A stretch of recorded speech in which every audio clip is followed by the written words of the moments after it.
Hey, everybody. Thanks for listening today. Very, very excited to be speaking to Travis Todd. Travis is in Cambridge, Maryland at Ocean Odyssey and has a really neat story. It's a family-owned business. It's been around. It's evolved several times, and I'll get Travis to talk about that, but it all goes back to 1947. So Travis is third-generation family running this business, has some really just great philosophies on what they're doing, what they're trying to do, and the way they go about business and the way they just the philosophies they have are really inspiring to me. So I was excited to get a chance to speak to him. So Travis, thank you for being here today. Well, thanks for that introduction, man. It sounded, you just got me excited. So, I appreciate the opportunity. Well, I mean, look, you all are, you clearly, and folks, if you go to Ocean Odyssey's website, it's actually toddseafood.com, Todd, toddseafood.com. And, read their story and look at some of the videos of Travis talking about what they do. I mean, there's a lot of passion in this family, and it all evolves around, really it started as a crabbing business, but around the type of food they use and just where they fit in the community and what they're trying to do, and kind of drawing their line in the sand and holding themselves to high standards and educating the community about what they're doing. So what you all are doing is just so cool. And I mean, this is kind of, type of folks you are, and the philosophies you have are just exactly the kinds of restaurants that we're so fortunate to serve. And it's why we started Schedule Fly to, hopefully have opportunity to serve lots of folks like you all, Travis. So give us the little bit of the background. So I guess it was your grandparents that back in 1947 got started with a crabbing business there on the Maryland shore, and just tell me where it started and how it's evolved to today. Yeah, it was, and and I want to just take a minute and thank you again, for the way that you put that. I mean, it's nice to know that. Your, I guess, impression of the business, it's nice to know that you felt that, states away, because I never know if that resonates just through, websites or various articles. But, man, that's great to hear. Yeah, so you're right. My grandparents started a crab processing plant down in a little hardly known area of Maryland, in Dorchester County, called Crochran, and a very, very small, I guess, fishing village for lack of a better terminology. But in 1947, it's just it was a great business to be in, and they set up a crab factory directly on the water. Pretty much right around a body of water known as Fishing Bay, which is, is part of Chesapeake Bay and larger tributaries. But so essentially what they did was, every day, all day, they would, pack crab meat, hand-picked crab meat, and whatever fish the guys and gals out on the water brought in that day, and so they would go through the, labor-intense process of picking crab meat pound for pound and, essentially load that up on trucks and drive that to any various retail outlets or, consumers that were restaurants or distributors. And, we're talking about 1947, so, as far as refrigeration goes, it was really just, and if you look on our website, you can kind of still see the big old truck. They were still heaving ice blocks into the back of the truck to keep all this seafood nice and cold for the, maybe long trip to Baltimore, which, now you can get there in an hour and 15 minutes or so from here. But back then, trucks were a little slower, roads were a little bit slower. And, so, if you can kind of imagine what was going on in 1947, And fast forward to today, 2016, and just the amount of connection to the area, to the process, to the seafood industry, to the restaurant industry. And if you can just kind of imagine the amount of personal connection and stories that have developed over the time, and you just kind of imagine that encompassed into a little scrappy roadside restaurant on Route 50, and I guess that's kind of what fuels us, so to speak, to stay in this restaurant business, because it's a wild one. It's a wild business, but it's neat to have those roots and that story to share for those who are willing to hear it. Sometimes folks just want to come in and get a fish and chip in a hurry and go on about their day, and we're certainly happy to provide that as well. But it's neat. I guess maybe the best way to go about this is just for you to fire off some questions, and we'll get into it and talk about how over the decades what we've done has either stayed the same or changed, and perhaps the reasons why. But there's a lot of adapting going on. That's for certain. Well, I mean, you all, I know it went from what it originally was, and then you started doing, if I read correctly, you started doing counter service and carry out years ago, and then it's evolved into full service. So things have changed for the business, and it's evolved over time, which is great, and probably will continue to. What are some of the values that have not changed, Travis, and what attracted you to be a part of something that's been in the family as long as it has? Yeah, that's a great question. I would say, first and foremost, the thing that hasn't changed is just a feeling of belonging to a certain extent, and I guess family dedication.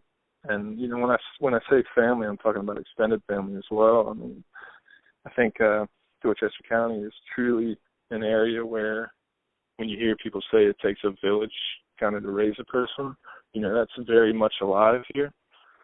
So I guess one of the things that attracted me into it is just that really strong sense of community, and really strong family pride, I guess, in what we do and what we've kind of enjoyed for several years throughout the history of it, and fought for several years throughout the history too. It's kind of like once you sink your teeth into something, you don't really want to walk away from it, even if the punches are coming pretty hard. But I get, and number two, just as purely business, what's always remained consistent is dedication to using 100% domestic blue crabs. And, that's right around the time where, I guess looking back on it now, where I kind of made my decision to really jump both feet first into this thing. It was a time where imported crab meat was really just hammering away at the market share of domestic crab meat. Whether it was Maryland crab meat, Virginia crab meat, Carolina crab meat, Louisiana, what have you.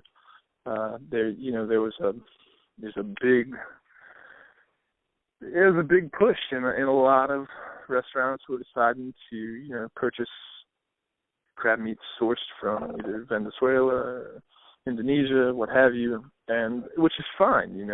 There's nothing wrong with that product. But the problem with us was always that it was being marketing.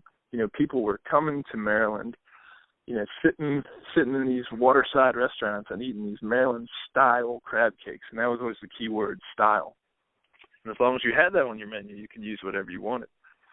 And so these guys are buying this crab meat from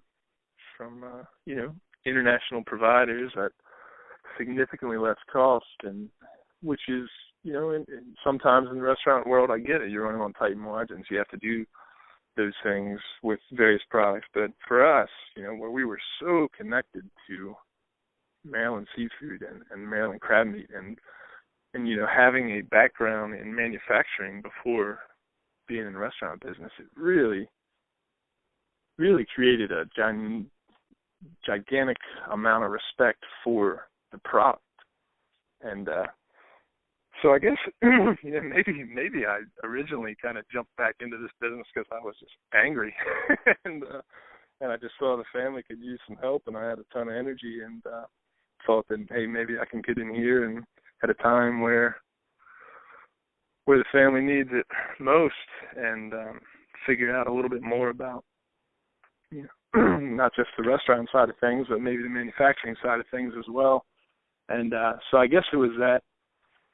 I guess it was the possibility of us just becoming, a part of history or a part of a crab meat packing plant that used to exist. And I guess it was that time and that reality set in that that could be gone. So I guess that's what kind of pushed me over the edge, so to speak, to get back in here and really try to start focusing and helping, because I grew up in it. I was a kid running around the processing plant, and I was a kid running around the restaurant, getting in everybody's way, and stealing food off the line, hoping nobody saw it.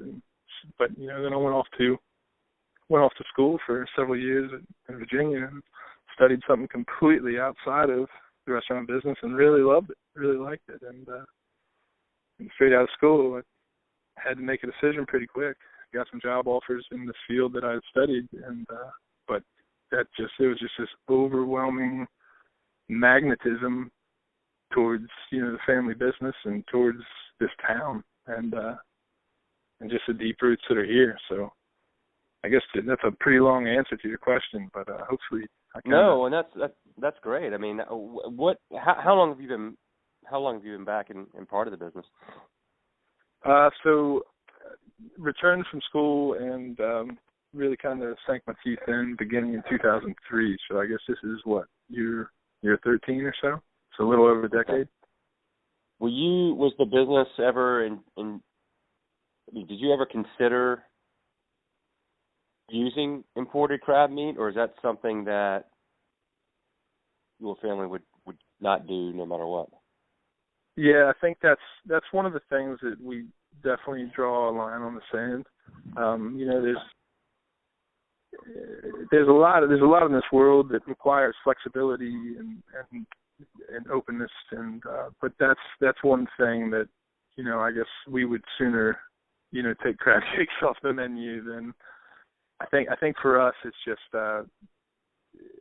it's too much a core of what we are, what we came from, and what the history of our family business is, and that really comes from Pops.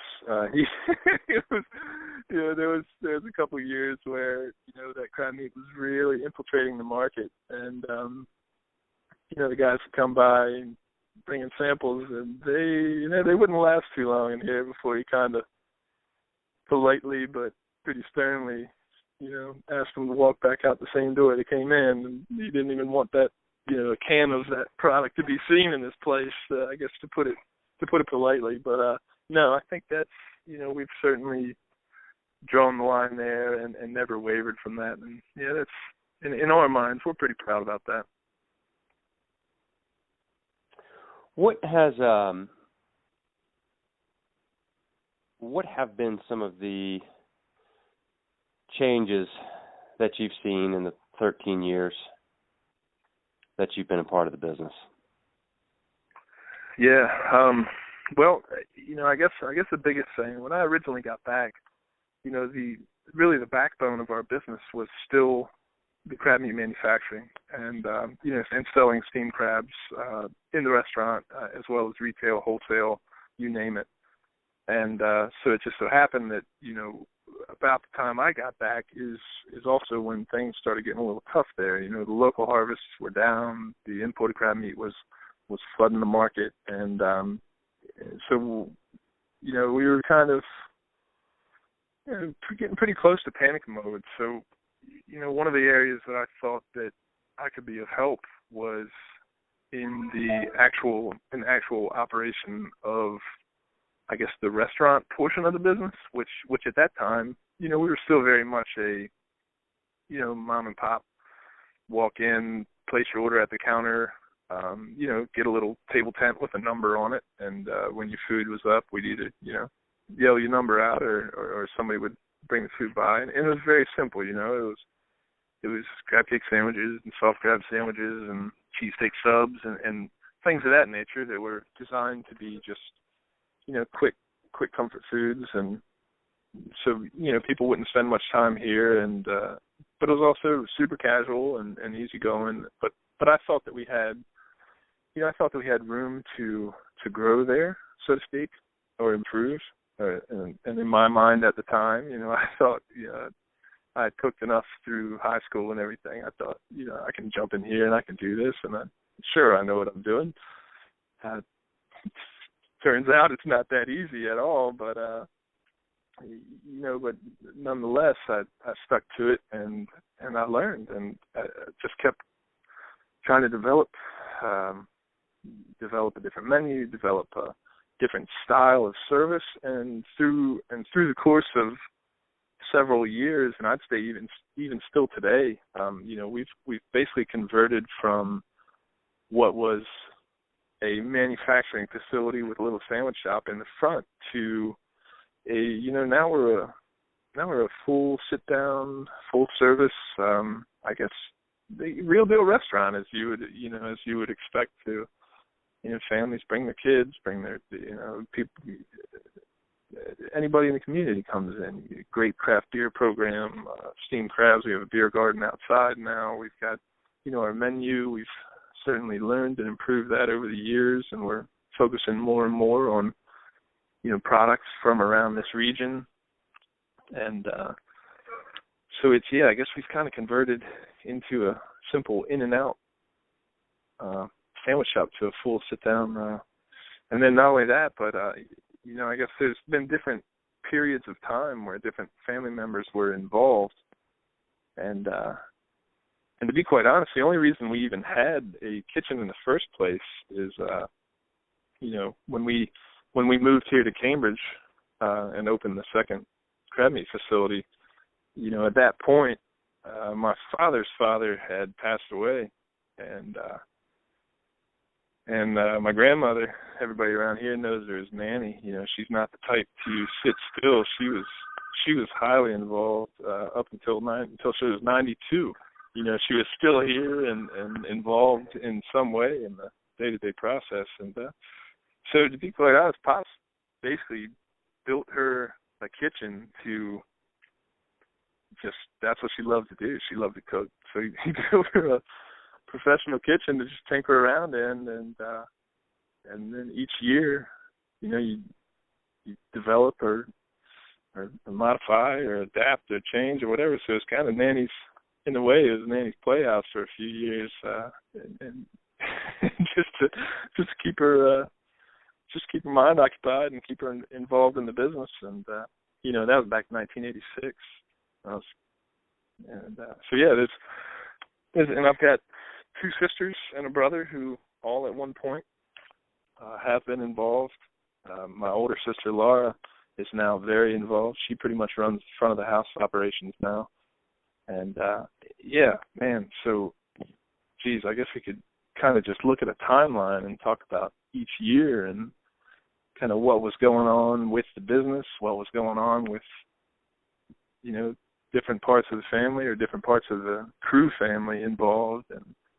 And just a lot can happen in, 3 decades, let alone counting back to 1947. But I don't even remember where we started. Well, what was the original question?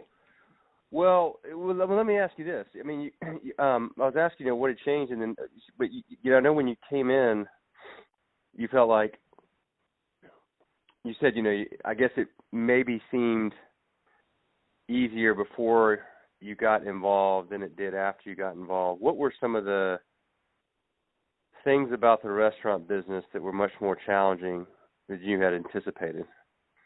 Yeah, great question. I guess it doesn't stop. I think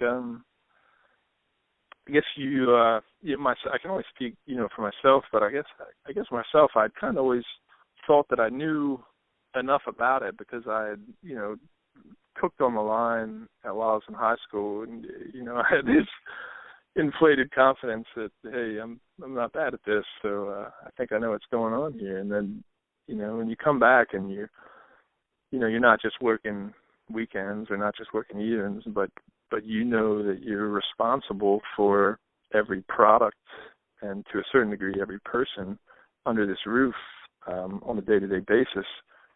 And, we're working with really high quality but highly perishable product. Maryland blue crabs, the shelf life on these things, it is very, very, very, very narrow window. So you have to be on top of it. You have to know your product flow and not overbet, because you can't really afford to take losses when you're talking about a $25 to $30 per pound product. And I guess young and coming into it, I definitely was not as organized as I should have been, but the energy was there and the willingness was there. And so yeah, just there was a lot of nights. At that time we were running Monday through Saturday.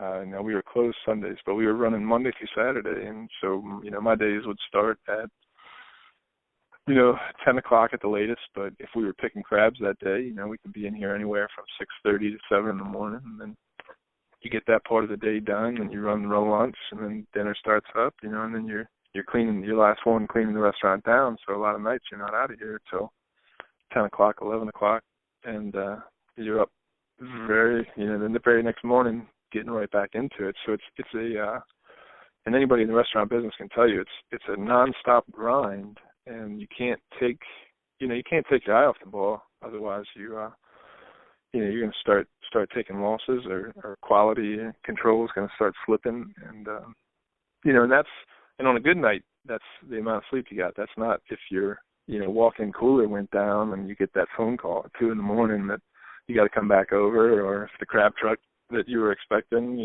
at 8 o'clock, if they broke down, and then you got to come back over at 2 or 3 in the morning. So it's really, it's around the clock, ever demanding kind of type of business, and there's a lot of follow up that has to happen too. So you're pretty much always going forward, but you have to have that ability to reflect while you're moving forward, so that you can improve. Otherwise, and I think beneficial for us, Will, is that our work lifestyle has kind of adapted to the crab harvest to a certain extent. So, now here in 2016, in the past several years, we actually completely shut down, in the winter. Which is nice. You kind of, get to recharge just as a human being, but then you also get to reflect on the year. And I feel like most of the improvements that, we've made over the past decade have come from just random aha moments in those winter months when your mind isn't going 1,000 miles an hour. And then once again, I've rambled. I don't even remember the original question. Man, I've got to get like a buzzer. If I get off track, you got to hone me back in here. No, man, that's all. No, I love this. This is you just going through what's on your mind relative to the question. So it was around what was more challenging than you anticipated. So that's awesome. And the moments of serendipity tend to happen more when we slow down, which is a great advantage to a restaurant like yours that can close for a period of time. I'm curious though, it is a grind. Even if you close for the winter months, it is a grind, as you said. And there's a lot to the business that gets overlooked when people are first getting into it, whether it's somebody like yourself who's been in the business or been around the business your whole life. You still overlook things. Imagine folks that have never been part of the business that think they want to start a restaurant. There's a lot that can be right. On the flip side of that, what are the things that keep you motivated and keep you engaged and keep you inspired to continue to go through that grind? Good question. Fortunately, I feel like there's a lot of sources of good energy in terms of that, and and a lot of it just happens. I mean, number one answer is just the connections to not only loyal local customers, but people who travel through here. We've become, Ocean Odyssey has become kind of this landmark, this evolving but unchanged and consistent landmark that there's just this, every year when we reopen, it's kind of like you get this reunion with, thousands of people that have been part of your life and a close part of your life for as long as you can remember it. And so it's pretty great when you can come to work and focus on just the pure work parts of it. But at any given moment, somebody's going to walk through that door, and it's just going to be fantastic to see them and just share the stories and oftentimes, it is a grind, but you forget sometimes that you're even, when things are going right, and you forget that you're even working, and it just becomes kind of, you're just part of a living story rather than, watching the clock and saying, all right, I've only got to work for, 7 more hours and then I can go live. For us, they're kind of two in the same. I don't know. I guess you certainly that charges your batteries, definitely. And I don't know. I guess over the course of the years, and you become invested in this, and there's ideas that that I would like to see come to fruition a couple of years from now, if based on if a few things go right. So you're fueled by good memories of the past. I'm fueled by the coworkers that that are here with us now. It's wild. For a lot of people, this is their first job. A lot of people who live in the community, kids who are in school, and they come here and they just get a job bussing tables for a summer. And then, 8 years later, you're still working side by side with them in a completely different role, and they're laughing and kind of talking about, hey, I remember when this and I remember when that. And so, you develop these real relationships that are, that are within people, people within your community. And not only that, but it was pretty neat. Well, I think this year I think somebody came on, and I got to check if this is the correct generation, but I think it's the 5th generation of their family who at some point, had worked in one fashion or another, through our company. Like their great-great-grandmother used to pick crabs down in the Croatian factory. And then here they are today, and you're like, wow.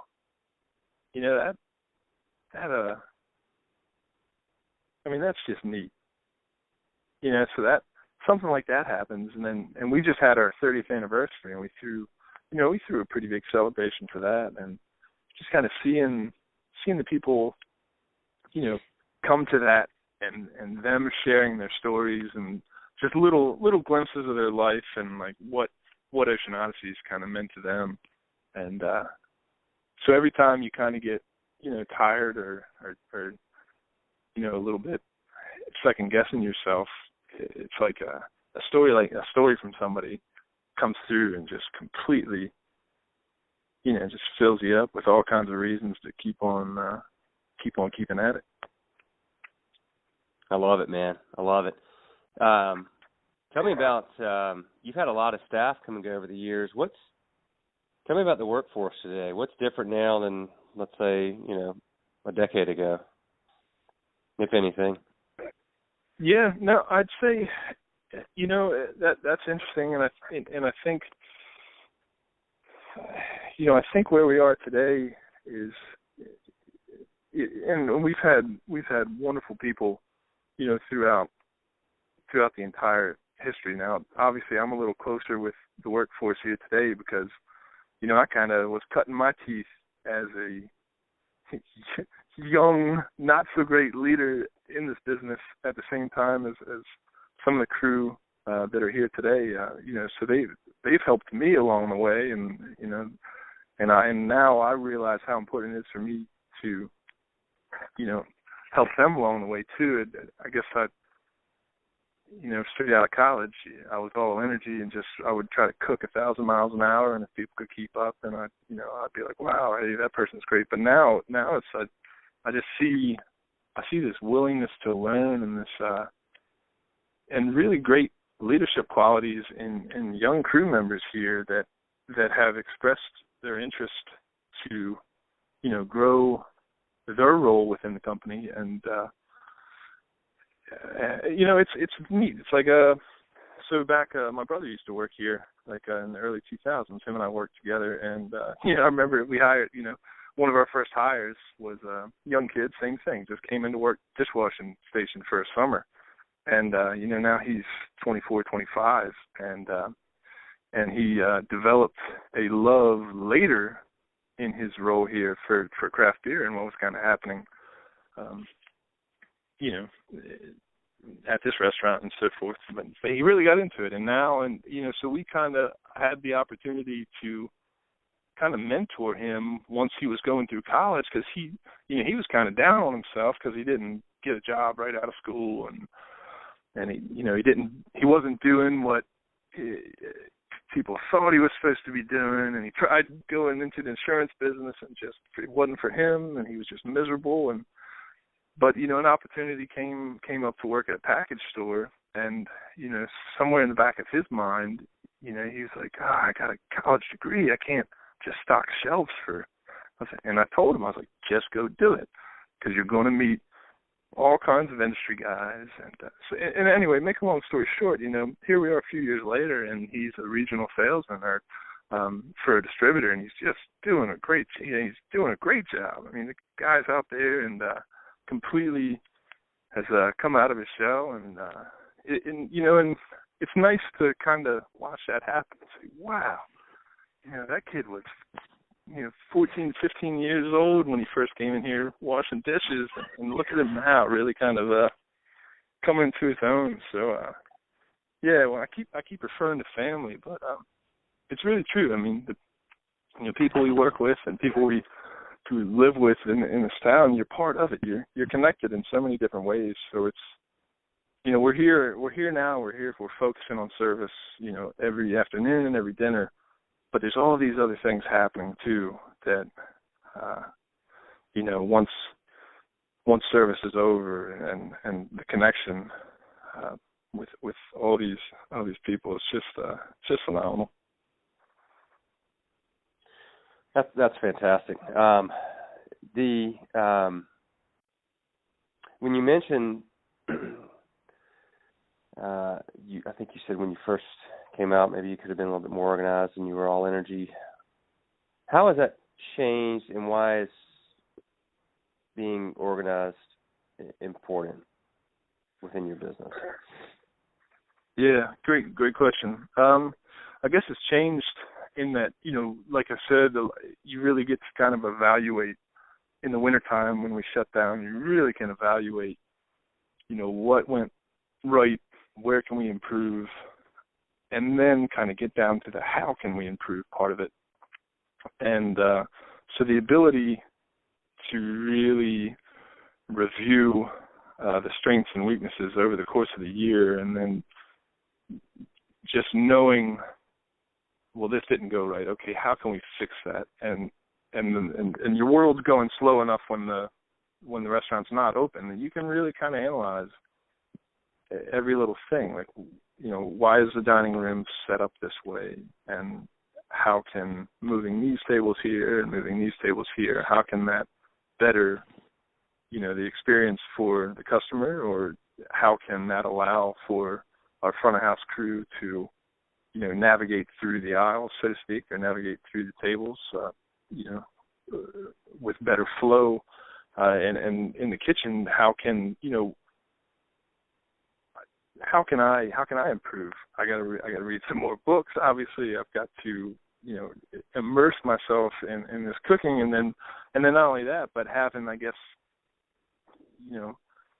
having enough respect for these crew members that you're working with to share the things that you didn't do well, and for me, it was like I kind of just try to learn things like a bowling ball and just keep going, but then, share all the stories of, hey, don't do this way because, and then tell them, how I messed up, and that helps. And I think when you for us, or through my experiences, when you can tell people, hey, I messed this up, and you should do it this way because, and actually share that story with them, then that sticks. And then they realize, hey, this person's trying to help me develop, not just bossing me around, telling me what to do. And so I guess, but you're really trying to lead by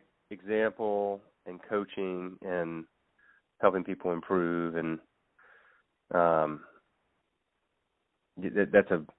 that's your leadership style, it sounds like.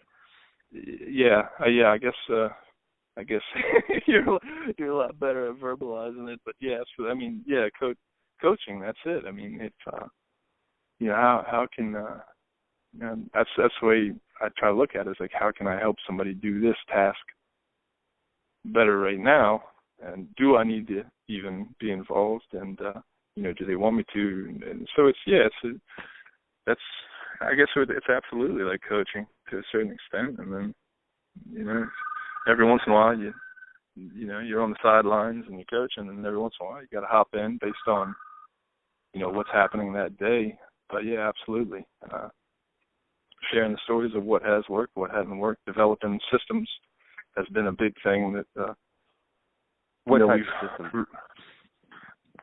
Just we break down the week. This is what has to happen on every Monday. This is what has to happen every Tuesday. And not only that, but so as far even just like let's break down our ordering days. Let's break down our prep days, our power levels.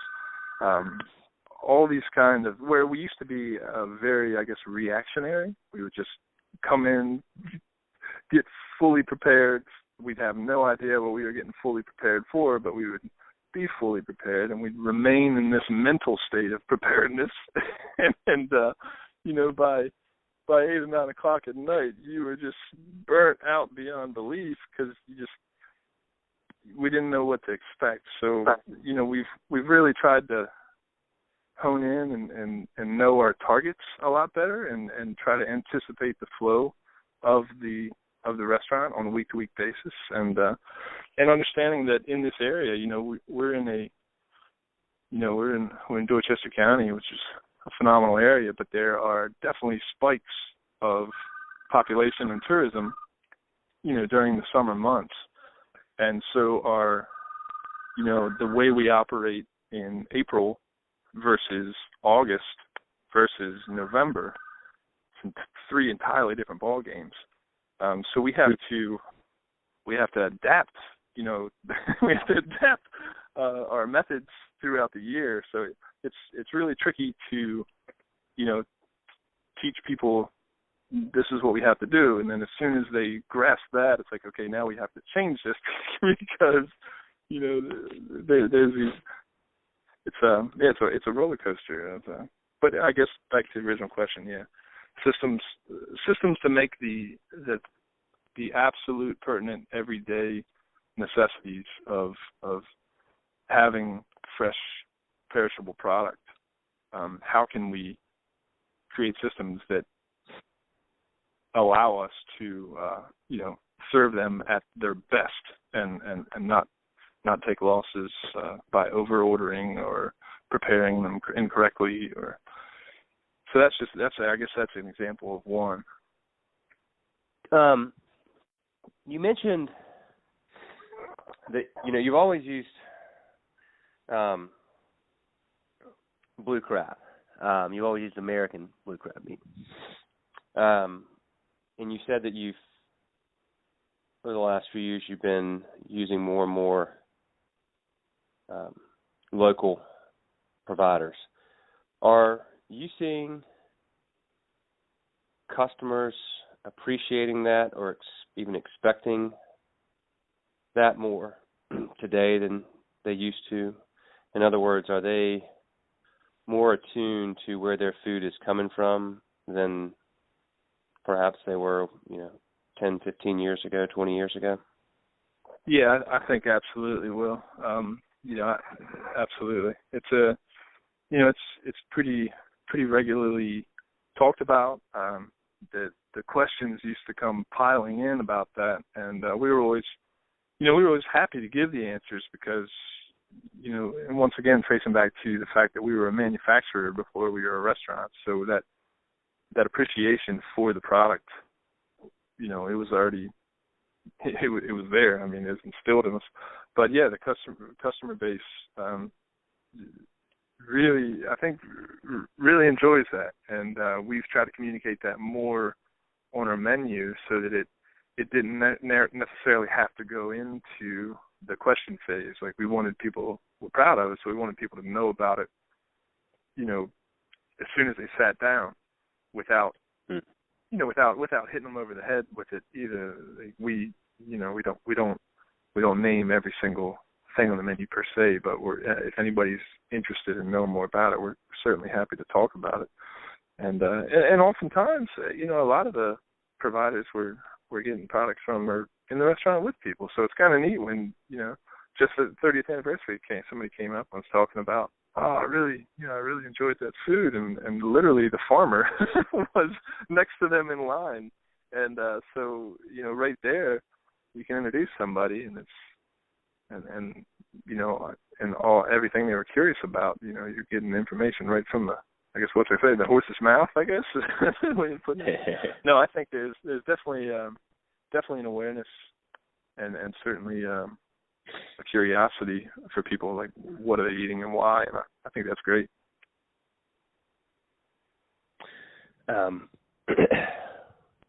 What do you think, or do you know folks that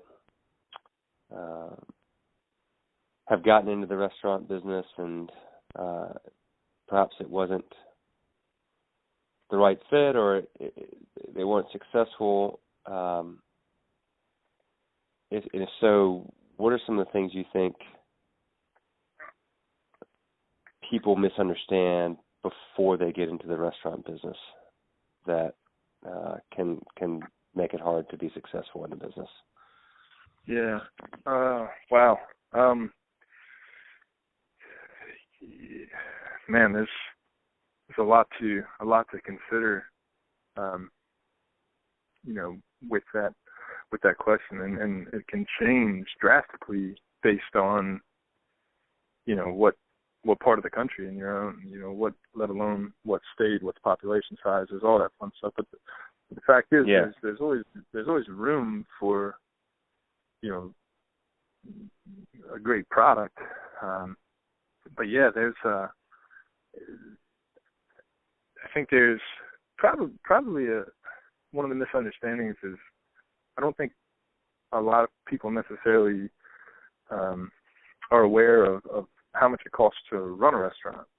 If having the parking lot packed on the weekends, it's a great and necessary thing, but it doesn't matter what time of day. If the clock is ticking, there's an expense happening, whether you like it or not, and so it's truly a business where almost every sector of business is related to it. I mean, there's the finance part of it, there's the technology part of it, there's the labor market part of it, there's the understanding of law part of it, there's agriculture, you name it. Every sector of commerce and of business as we know it is connected somehow within the restaurant business. So it's a whole lot more than just saying, hey, I've got these great recipes. Let's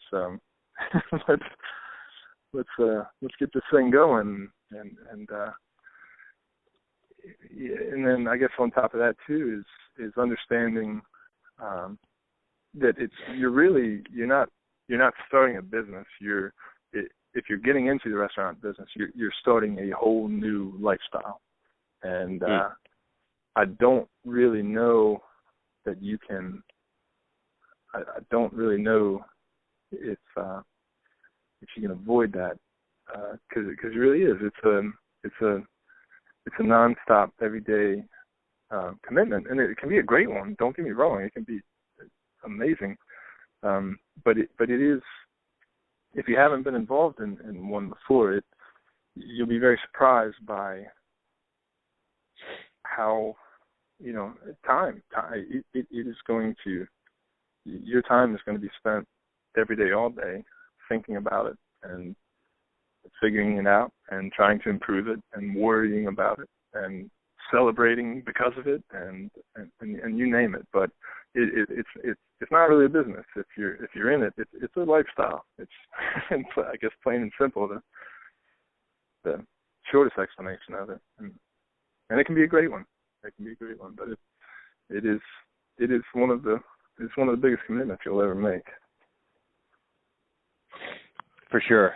I guess, is there anything else that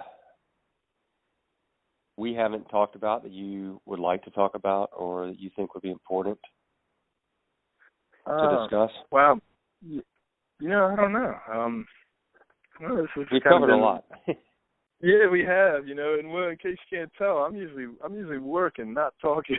So this has been kind of neat for me because I'm kind of a heads down, keep on working mentality kind of guy. But like I said, I really have appreciated the content that you guys have put out there. Not only in your book, but the blogs and just I enjoy y'all's philosophy, and I also know that sometimes some restaurant folks don't always necessarily want to talk to people, and you get some great. I've listened to several of your interviews, and I just think that you all provide a service to this industry that is very helpful, but then the respect you treat your customers with really resonated with me, and so I keep on doing what you're doing because it's helpful. It's very helpful, and I've gotten on here and just had some aha moments through your blogs and interviews, and so I appreciate what you all do. Oh, man, that's real nice of you. I appreciate that very much, Travis. We love doing it. We feel like we're so fortunate. We serve thousands and thousands of awesome restaurants. So just that we can capture some tiny percent of what folks are doing is really special to us. And we love doing it and love hearing stories like yours and love listening to folks that are doing what you do every day. And I think you said it well, and I do believe that that is one of the things that I've heard consistently from successful restaurant owners is you have your sleeves up and your head down and you're grinding through it day in and day out. And that mentality is, to me, one of the, frankly, very few common threads I've found, because there are so many ways to be successful in the business and so many different styles, I guess, that that people have.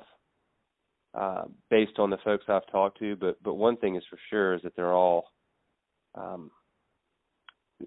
not doing a lot of talking, and they're doing a lot of working, and they're working hard, and they're doing it day in and day out. And so, like you, a lot of times folks haven't even thought through, taking the time to think through, or certainly haven't talked through a lot of the stuff that we talk about here. So, which is great because you're too busy focused on your business, and that's such a great mentality, and I would argue a very critical mentality to have to be successful in a business that you said very early on in our conversation is a wild business, and it certainly is wild, but one that clearly you have a lot of passion for, and your family has a lot of passion for, and your community has passion for what you're doing, and it's a great story, and it's inspiring, and I think it's very admirable that you've stuck to certain core philosophies, particularly being that you've only used that American blue crab meat all throughout these decades of doing it, and that's something to hang your hat on for yourself and for your family and for your team. So I appreciate you doing it, man, and I know you are busy and you do have a lot of work to do, so I'm going to let you get back to it, but really appreciate you taking the time to talk today. This is great. Appreciate it, man. I keep on doing what you're doing. If you're ever up in Cambridge, stop on by. I'll eat some crabs. Eat some crabs and drink some beers. You can count on it, my man. You can count on it. I really, really do appreciate it, and we'll stay in touch for sure. All right. Sounds great. Travis, have a good one, man. Thanks. You too. All right. Take care. Bye.